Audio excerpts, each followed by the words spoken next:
Siyempre. May nag-text dito sa amin, nawawala daw ang papa ko namin.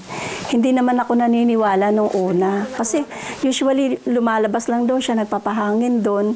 Pagkatapos naman sa gabi umuwi na siya. Kaya medyo kampante naman kami na andun lang siya. Hindi naman yun ang dahilan kung bakit siya mawawala eh. Ang siguro lang yung talagang nasa isip lang niya makita ako. Baka dahil una-una siguro sakitin ako nung maliit ako. Kaya naging favorite niya ako. Tsaka makapapa yata talaga ako eh. Pinabayaan siya. Eh kung hindi nila pinabayaan ko, hindi ako maniwala. Si Papa ang mawawala. Totoo lang. Kasi nararamdaman ko eh.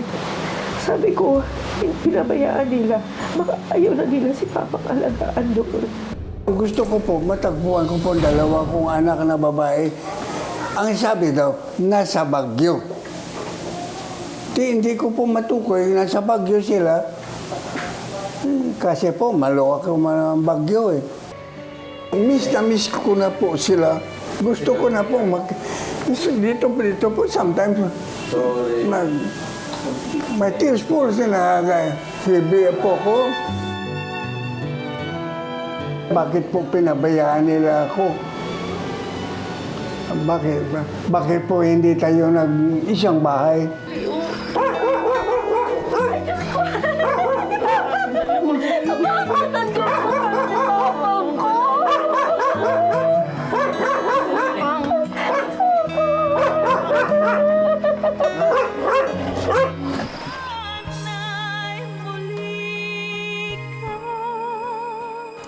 Ang magulang hindi kayang tiisin ang anak, kaya't masama ang loob ni Mang Enrique.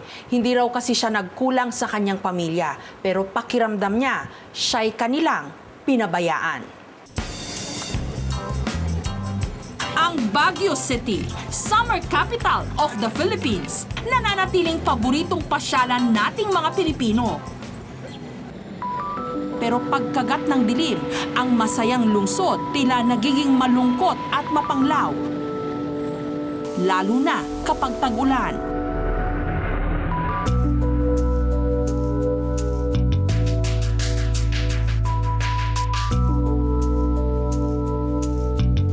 Pa sila.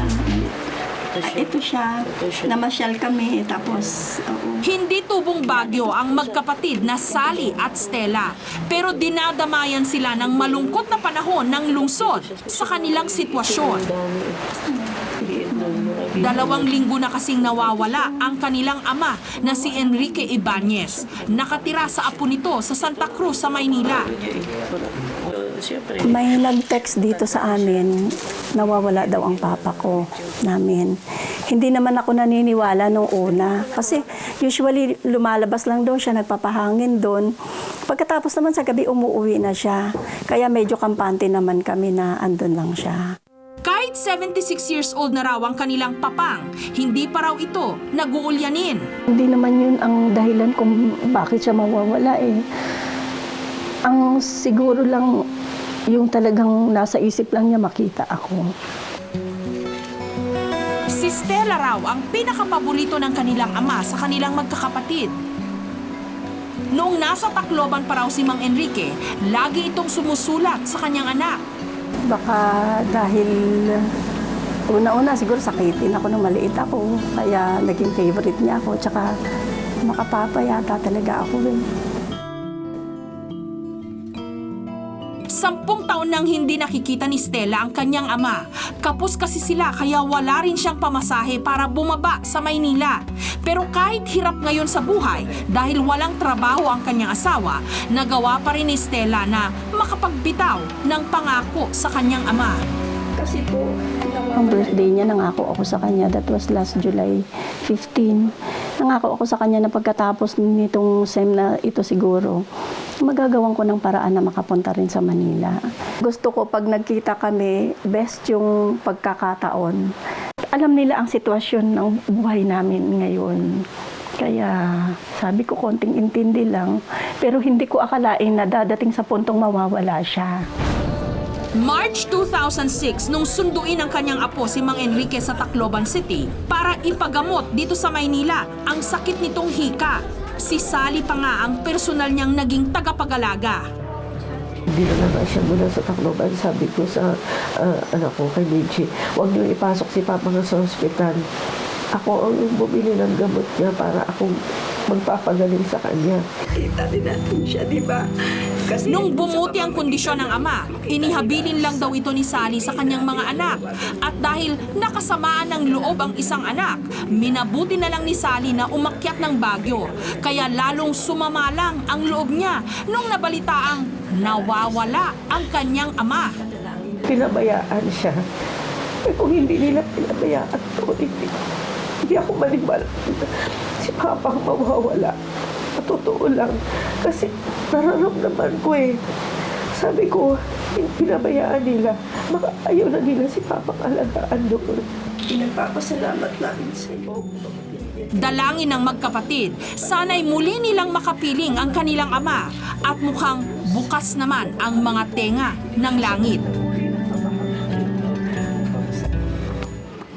Noong nakaraang linggo, isang tawag ang natanggap ng aming programa. May isang Mang Enrique raw na namamalagi sa Barangay Pasadena sa San Juan.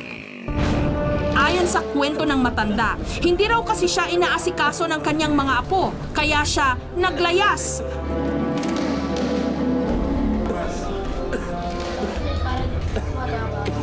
Naglakad. Naligaw. Hanggang sa nakita si Mang Enrique ng isang Metro 8 na siyang nagdala sa kanya sa barangay hall.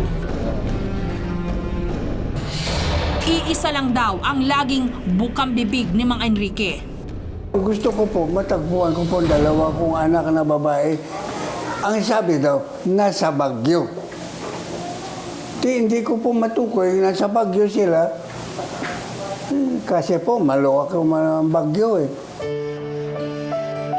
Kahit mahina na ang kanyang pandinig, malinaw pa rin ang mga mata ni Mang Enrique.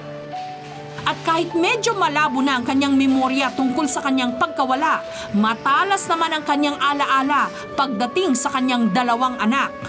Si Stella po, maganda po. Mana po sa asawa ko. Si Sally, mana sa akin. Ang itsura po kasi pangit din eh. Si Stella po, matalino yan. Hindi po. Nag-graduate po ito ng college po, valedictorian po. Miss na miss ko na po sila. Gusto ko na po dito po sometimes may tears po sila. Hibi po ko. Bakit po pinabayaan nila ako? Bakit po hindi tayo nag-isang bahay? Ang pagmamahal na hinahanap ni Mang Enrique sa kanyang mga anak, tila kay Kagawad Arnel niya natagpuan. Tali ko pong kaibigan. Sa umaga, pag may opisina rin sa barangay, bumaba ka, pumunta ka ng school. May magpapakain sa iro yung hipag ko. Tapos pumunta ka ng bahay ko kung gusto mo maligo o ano. Marami kasi nagsabi dito na, ano ba yan? Tagal na rito niyan. Ilang araw na yan. Dali mo na yun doon. Sige, panindigan mo yan, naalagaan mo yan. Parang gano'n, no? Sabi ko, hindi, okay naman ako, masaya ako eh. Pero syempre, iba pa rin ang pag-aaruga ng sarili mong dugot laman.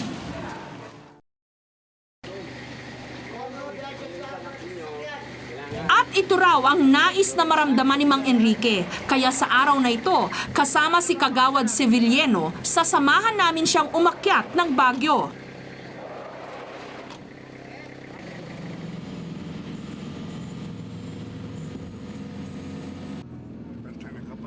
Sa sasakyan, hindi maitago ni Mang Enrique ang kaligayahan. Matapos kasi ang 10 taon, makikita na niyang muli ang paborito niyang anak na si Stella.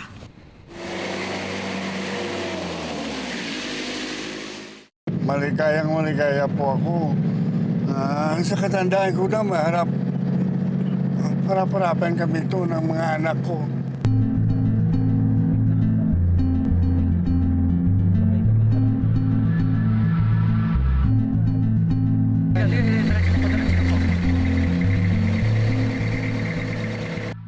hanggang sa dumating na ang pinakahihintay na sandali ng mag-ama.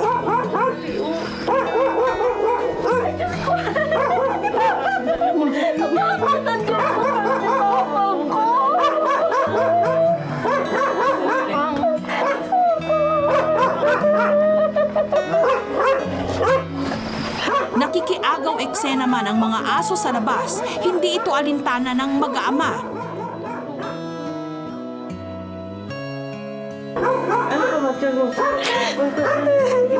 Sabi mo nila wala ka pa raw. Hinahanap na kakati. Kawawa naman papa ko. Pinabayaan ka nila? Hindi ko lang ako pinapabayay. Hindi ko lang nila ko pabayay. Kasi ayaw ko magasin. Ayaw ko sa gawin. Kaya ang bata yun. Kahit madalis, di pa ako. Tandaan mo para sa inyo. Makikita nila ang ginawa nila. Nung medyo nahimasmasan na sila, hindi na pinalagpas ni Stella na magpaliwanag sa kanyang ama. Hindi kasi ako makababa kasi mahirap ang buhay dito pang wala lahat as in wala. Diyos na lang ang bahala sa amin. At hindi rin nakalimutang suklian ng pasasalamat ng magkapatid ang kabutihan na ipinamalas ni Kagawad Arnel sa kanilang ama. Asikaso namin yun doon. Salamat. Kaya na lahat. Salamat. Talagang ginawa ni Arnel ang paraan na maihatid ka dito sa amin. Tingnan mo, ang kabaitan ng tao dahil sa panalangin niya. Sa isang linggo ng kanilang pagsasama, parang nakatagpo raw ng bagong anak si Mang Enrique kay Kagawad Arnel. Uwi ka nila, tsaka hindi po ako kasama. Hindi. Siguro, di ba nangako ka naman sa akin na baka sakali, kita-uwi tayo. Ha? And Sinila sinabi mo pa, sa akin, di ba? I'm your Darating best ang friend, di ba? Ha? Para at least kahit pa paano ba? Di ba? Malayo pa man ang dating ng tag-araw dito sa Baguio para kay Mang Enrique at sa kanyang mga anak, ang gabing ito ang isa sa pinakamasaya sa buhay nila. Dahil gaano man kapanglaw ang kanilang kapaligiran, ang init ng kanilang pagmamahalan, pinapawi ang lamig na dala ng ulan. Hirap nang isipin na wala siya sa amin. Halagaan na namin siya. Si Josefina Arcilia Belmonte, tinatayang 64 years old, natagpuan sa may kahabaan ng Tambo, Parañaque, August 9, 2006. Si Rufino Amber Palarwan, 77 years old, may pagkaulyanin na, nawala July 11, 2006.